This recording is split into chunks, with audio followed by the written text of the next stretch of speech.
Automakers that cater to the ultra-wealthy are all about details. Aston Martin loves talking about its handmade vehicles.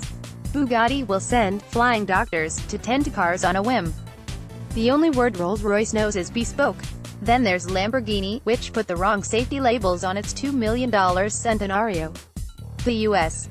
National Highway Traffic Safety Administration put out a recall for the Centenario that was set to begin a few days ago, oddly for something other than the chance of fire. Big threat here is that, wait for it, and maybe let out a collective gasp for suspense, the car could have a label with an incorrect weight limit on it. That can cause the vehicle to be overloaded, the recall said.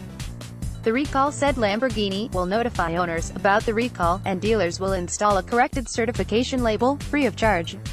But if manufacturers with cars that have potentially deadly airbags are struggling to get people to do their recalls, there's probably not much hope for getting a label swapped unless Lamborghini brings the recall to the owner.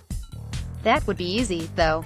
Lamborghini only made 40 Centenarios, each with a naturally aspirated V12, 770 horsepower and a claimed time of 2.8 seconds to get from 0 to 60 miles per hour.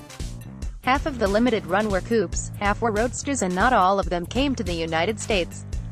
A weight label can't be that big of a deal, though, since Centenario looks like a pancaked piranha in the form of a supercar.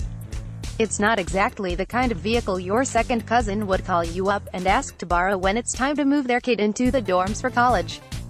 Because that's no way to overload a Lamborghini, other than the Urus SUV. Let's think about what all a person who can afford a Centenario would haul after realizing their falsely labeled weight limit was more than expected.